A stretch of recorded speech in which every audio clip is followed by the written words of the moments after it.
What is up? If you're watching this, that means you got another day. Guys, I've owned this car for 2 years now, so if you're curious how much it costs to own a supercar and one of the cheapest supercars at that, I have all the numbers for you. I'm gonna be going down how much I spent in the first year of ownership on mods and then the second year of ownership in maintenance, and I promise you the maintenance side is a lot higher than you would expect. Now, this car practically lives on the rack here at Ghostworks, and that's partly because we do a lot of modifications to it, but it's also because this car has 93,000 miles on it, and I have put 23,000 very hard driving miles on this. Everything from drag racing to driving in rallies to long cross country trips. We're getting our money's worth out of this car, and with that comes a lot of maintenance, and believe me, I am on top of the maintenance, so let's get right into it. So since I kept a record of every single expense that I've done, I'm gonna run through it really fast, and I'm gonna say where I got each part and how much I paid for it, and whether that was full retail or if I had like a sponsor or something. If it's just a generic Audi part, assume that I got it through a dealership or a connection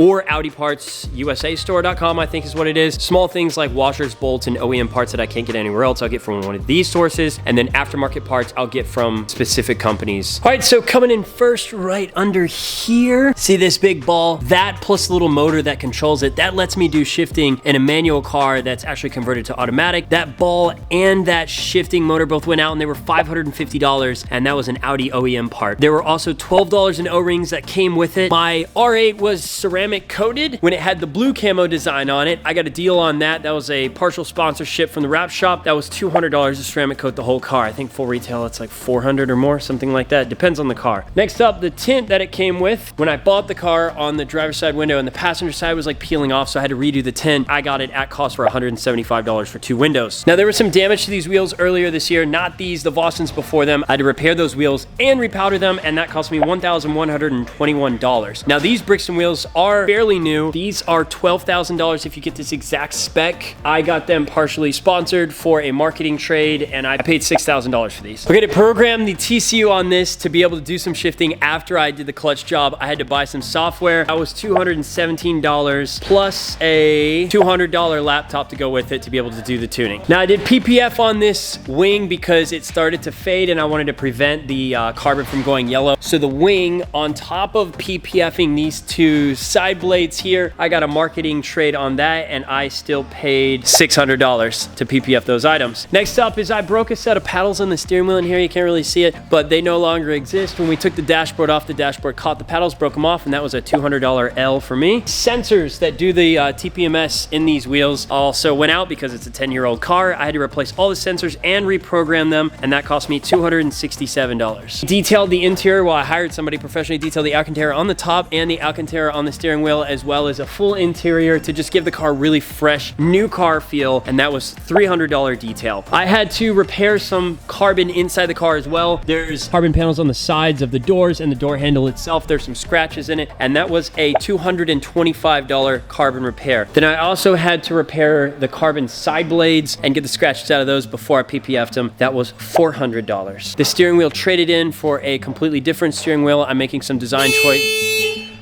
some design modifications on it, and that new steering wheel trade will cost me $1,000. Now, when I replaced the clutch on this car earlier this year, there are two major parts to the clutch. There's the clutch pack itself, and there's the flywheel. I bought the flywheel at full retail from Velocity AP because they were a little bit cheaper than OEM. It goes right in here behind the transmission, and that was $862.91. You can expect to replace your flywheel and clutch every 60,000 miles in this car, unless you drive like an idiot like me, and it could be sooner. The clutch pack itself came from Audi. I got a smoking deal on this from an employee friend of mine that no longer works at the Audi dealership, but at the time was able to secure it for $3,693.19 plus a little bit of hardware that went with it. I also spent almost $4,000 on an alternator as well as a few other small components that go inside of this clutch job. So we are nearly $7,000 in on parts that failed on me in the last 6 months. House paint design is going to be traded out soon for a completely custom design, and that is being designed by Scalpel right now just to get the design file, not wrap the car or print the film. The design was $1,445. I would consider that a mod and not a maintenance item. The taillights on this car, I traded in my OEM ones for a set of GT lights with a friend that was selling his car, and I snagged these for $600, which is a steal because I think the GT lights go for over $2,000, something like that. So it was worth it to me to make the trade. I had to buy bolts and washers for that clutch to put it in, as well as some other ones that were missing on the car, and I spent $362.08 on just bolts and and washers. I had to buy a sensor that was going out. It couldn't tell what the oil temperature was. That randomly failed on me one day. I don't know what the OEM R8 one was, but I managed to find one on eBay for $52.56. I had to re-powder coat a set of wheels again because they got chipped up from me drifting and off-roading Utah with Bilstein, and that was a $700 powder coating job. I also had to replace one tire that ripped, and that was $425 plus a $100 wheel repair. So that's the maintenance just in the last year on this car. Let's hop back to the first year of ownership and run through the mods and the maintenance that came in the first year. First year of income, I got smacked in the face by the state of California. I registered this car here. They wanted 10% of the car's value, which means that I owed them over $9,000 in cash up front before the car was legal to drive in California. So that was a fun way to start supercar ownership. Something they don't really talk to you about is the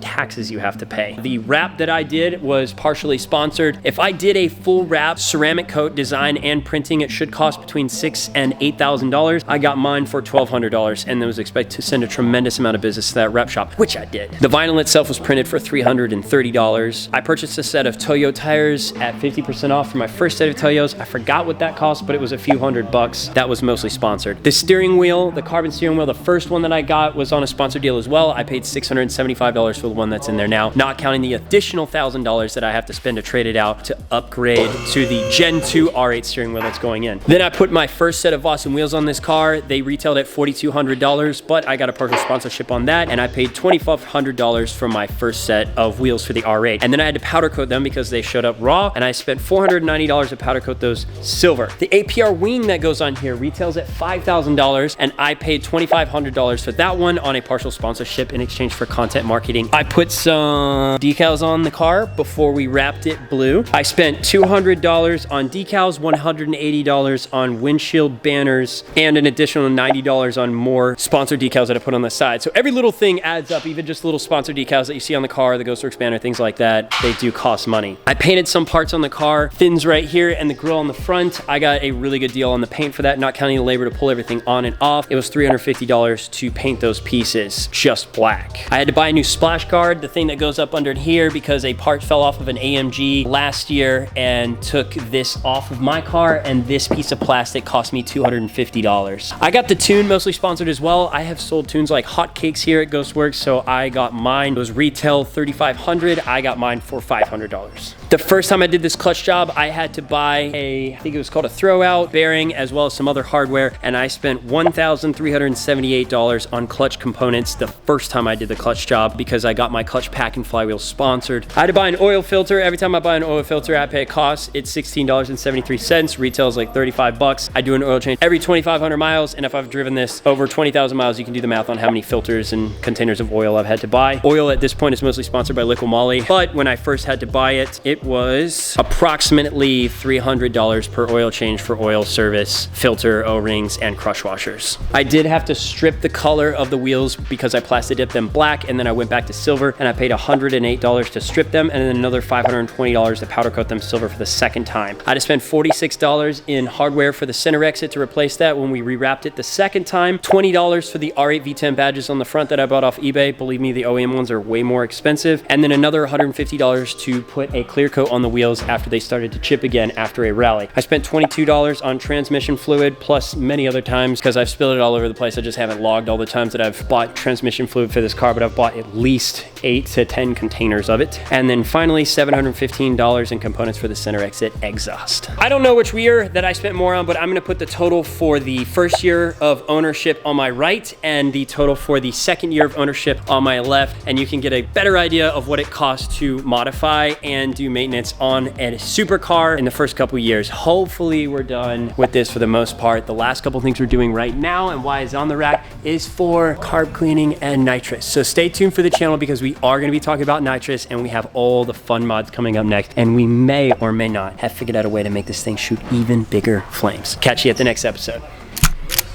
Peace. I might lie to you just to get through the night with you. Hope that's alright. No, you lie to me. It's only right.